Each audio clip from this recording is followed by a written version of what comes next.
வணக்கம். டிஎன்பிஎஸ்சி கையேடு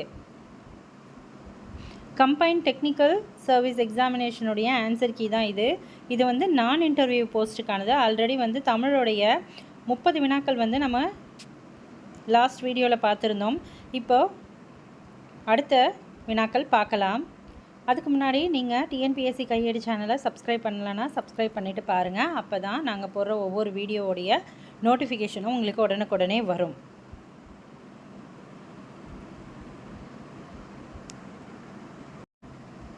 first 30 வினாக்களுடைய வீடியோடைய link வந்து டிஸ்கிரிப்ஷனில் கொடுக்குறேன். பார்க்கணுன்னு நினைக்கிறவங்க டிஸ்கிரிப்ஷனில் இருக்க லிங்க்கை கிளிக் பண்ணி பாருங்கள். இப்போ 31வது வினாலேருந்து நம்ம பார்க்கலாம். சொல் பொருள் சரியான இணையை தேர்ந்தெடுக்க. சரியான இணையை தேர்ந்தெடுக்க. பரி என்றால் குதிரை, கரி என்றால் யானை, கமுகு என்றால் பாக்கு, சிற்றில் என்றால் இப்போ நம்ம குழந்தைகளுடைய அந்த பருவங்களை குறிக்கிறதுல ஒன்றாக வரும். சிறுகுகை என்பது தவறு. ஸோ ஆப்ஷன் சி தான் சரியான விடை. பிழை திருத்துதல். சரியான பதிலை தேர்ந்தெடு. ஓர் நகரம், ஓர் நாள், ஒரு அரசு, ஒரு நகரம். இதில் ஒரு நகரம் தான் சரி. ஆல்ரெடி நமக்கு இந்த ரூல் தெரிஞ்சிருந்தாலே போதும். அதாவது ஓர் அப்படின்ற வார்த்தையை தொடர்ந்து நமக்கு உயிரெழுத்துக்கள் தான் வரணும். உயிரெழுத்துக்கள் அந்த 12 எழுத்துக்கள் ஏதாவது ஒன்று வந்தால்தான் சரி. அல்லது ஒரு என்று வந்தால் நமக்கு உயிர்மை எழுத்துக்கள் எது வேணாலும் வரலாம். ஸோ அதை பொறுத்த வரைக்கும் நமக்கு ஆப்ஷன் டி தான் சரியான விடை. பிழை திருத்துதல். சரியான விடையை தேர்ந்தெடுக்க. இப்போ நம்ம முன்னாடி சொன்னது தான். ஓருக்கு அடுத்து வந்து பள்ளி வந்திருக்கிறது தவறு. ஒருக்கு அடுத்து வந்து நமக்கு உயிரெழுத்துக்கள் வந்திருக்கிறதுனால தவறு. ஓருக்கு அடுத்து தான் நமக்கு உயிரெழுத்துக்கள் வரணும். ஸோ ஏ தான் சரியான விடை. சரியான தொடர் அமைப்பினை குறிப்பிடுக. தமிழர் பண்பாட்டில் வாழை இலைக்கு தனித்த இடம் உண்டு. தமிழர் பண்பாட்டில் வாழை இலைக்கு தனித்த இடம் உண்டு. ஆப்ஷன் சி தான் சரியான விடை. பொருத்தமான பொருளை தெரிவு செய்தல். சிலப்பதிகாரம் எவ்வகை பாவில் அமைந்துள்ளது? அகவர் பாவில் அமைந்துள்ளது. சிலப்பதிகாரம் எந்த பால் அமைஞ்சிருக்கு அப்படின்னு சொல்லி பார்த்தோன்னா அகவர் பா. வள்ளுவரும் தம் குரல் பாவடியால் வையத்தார் உள்ளுவதெல்லாம் அளந்தார் ஓர்ந்து என்று வள்ளுவரை புகழ்ந்து கூறியவர் யாருன்னா பரணர். ஐம்பெரும் காப்பியம் என்னும் சொற்றொடரை தம் உரையில் குறிப்பிட்டவர் மயிலைநாதர். மயிலைநாதர் அவர்கள் தான் ஐம்பெரும் காப்பியம் அப்படின்ற சொற்றொடரை தன்னுடைய உரையில் குறிப்பிட்டவர். கார்காலத்தை பெரும் பொழுதாக கொண்ட நிலத்தை சுட்டுக. கார்காலத்தை பெரும் பொழுது எது அப்படின்னு பார்த்தோன்னா முல்லை நிலத்துக்குரிய பெரும்பொழுது தான் வந்து கார்காலம். கரம்பிடும்பை இல்லார். இத்தொடரின் பொருள் கூறுக. இத்தொடரின் பொருள் என்ன அப்படின்னு பார்த்தோன்னா துன்பம் தராத நல்லவர். கரம்பிடும்பை இல்லார். இடும்பைனாலே துன்பம். கரம்பிடும்பை இல்லார் அப்படின்றது துன்பம் தராத நல்லவர் என்ற பொருளில் வரக்கூடியது. குரில் நெடில் மாற்றம் பொருள் வேறுபாடு அறிக. சரியான இணையை தேர்க. கல் கால். கல் என்பது படித்தல் அப்படின்ற மீனிங்கில் வரக்கூடியது. கால் என்பது உடல் உறுப்பு. ஒளி மற்றும் பொருள் வேறுபாடு அறிந்து சரியான இணையை தெரிவு செய்க.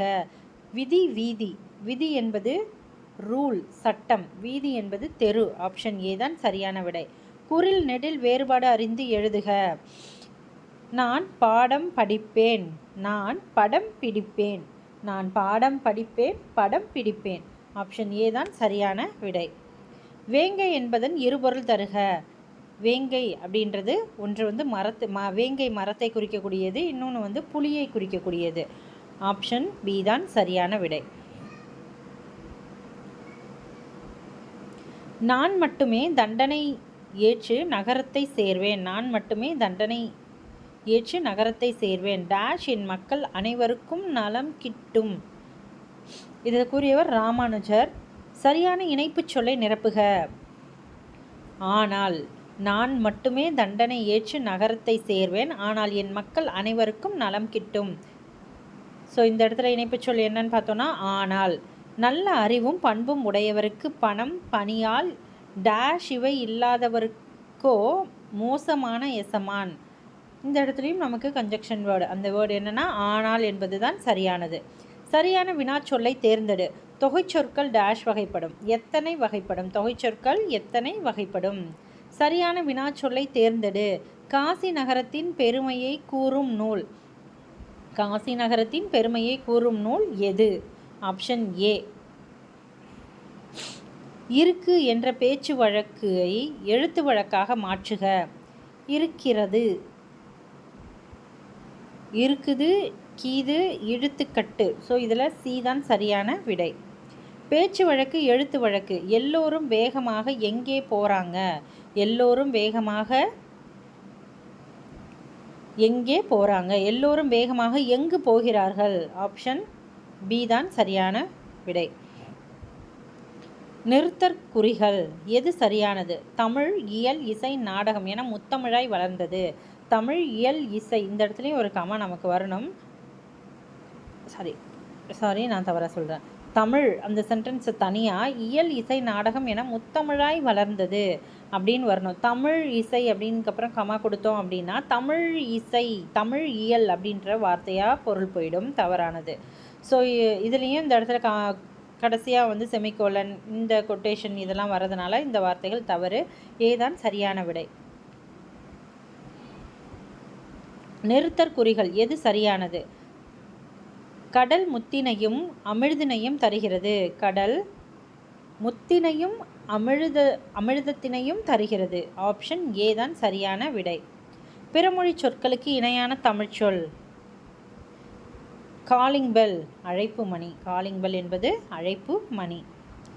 பிறமொழி சொல்லுக்கு இணையான தமிழ்ச்சொல்லை கண்டுபிடி. இதே எக்ஸ்பிரிமெண்ட்டை ரிப்பீட் செய்து ஆன்சரை கண்டுபிடியுங்கள். இதே எக்ஸ்பிரிமெண்ட்டை ரிப்பீட் செய்து ஆன்சரை கண்டுபிடிங்கள். எக்ஸ்பிரிமெண்ட் என்ன? செய்முறை. ரிப்பீட் அப்படின்னா மீண்டும், ஆன்சர் என்பது விடை. ஸோ இதே செய்முறையை மீண்டும் செய்து விடையை கண்டுபிடியுங்கள். ஆப்ஷன் ஏ தான் சரியான விடை. விடை வகைகள். இது செய்வாயா என்று வினவிய போது நீயே செய் என்று ஏவி கூறுவது ஏவல் விடை. ஏவல் விடை. விடை வகைகள். இது செய்வாயா என்று வினவிய போது நீயே செய் என்று ஏவி கூறுவது ஏவல் விடை. நிறுத்தற்குறிகளை அறிதல். நிறுத்தற்குறிகள் எது சரியானது? கலாம் ஐயாவை காண்பதா? எப்படி? ஆப்ஷன் டி தான் சரியானது. அலுவல் சார்ந்த சொற்கள், கலை சொற்கள். மார்ஃபோமி, உர்பன், இது ரிப்பீட்டடான வினாவாக உள்ளது. தவறான இணையை தேர்ந்தெடுக்க. டாக்குமெண்ட் அப்படின்றது தான் நமக்கு ஆவணம்னு வரணும். ஸோ பணம்னு கொடுத்துருக்காங்க, பார்த்தாலே நமக்கு தவறுன்னு தெரியுது. ஸோ இதுதான் இந்த இடத்துல தவறு. மற்ற எல்லாமே சரி. நமக்கு தவறு எதுன்னு கண்டுபிடிக்க சொன்னதுனால ஆப்ஷன் டி வந்து இந்த இடத்துல நமக்கு தவறு. உவமைகளால் விளக்க பெறும் பொருள்களுள் பொருந்தாதது தேர்க. விழலுக்கு இறைத்த நீர் போல. விழலுக்கு இறைத்த நீர் போல. பயனற்ற செயல்னு வரணும். பயனுள்ள செயல்னு கொடுத்துருக்காங்க, இது தவறு. பசுமரத்தாணி போல. எளிதில் மனதில் பதிதல். எளிதில் மனதில் பதிதல். உடலும் உயிரும் போல. மனமொத்த நட்பு. கிணற்று தவளை போல. உலகம் அறியாமை. ஸோ ஏதான் இந்த இடத்துல தவறாக நமக்கு வந்திருக்கு. ஓமையால் விளக்கப்பெறும் பொருத்தமான பொருளை தேர்ந்தெழுதுக. எலியும் பூனையும் போல. எலியும் பூனையும் போல. இப்போ பகைமை. இணக்கம்னா ஒற்றுமையாக இருக்கிறத குறிக்கிறோம். பகைமை என்பது எலியும் பூனையும் நமக்கு ஒரு எடுத்துக்காட்டாக கூறக்கூடியது. எவ்வகை வினை. எவ்வகை வினை. கவிதா உரை படித்தால். கவிதா உரை படித்தால், இது செய்வினை. உரை கவிதாவால் படிக்கப்பட்டது அப்படின்னு வந்துச்சுன்னா செயற்பாட்டு வினையில் வரக்கூடியது. ஓகே, இப்போ நம்ம அடுத்த ஒரு 30 வினாக்கள் பார்த்துருக்கோம். அடுத்து இருக்கிற நமக்கு 40 வினாவையும் நம்ம அடுத்த வீடியோவில் பார்க்கலாம். டிஎன்பிஎஸ்சி கையேடு சேனலை சப்ஸ்கிரைப் பண்ணாமல் இருந்தீங்கன்னா சப்ஸ்கிரைப் பண்ணுங்கள். Okay, thank you.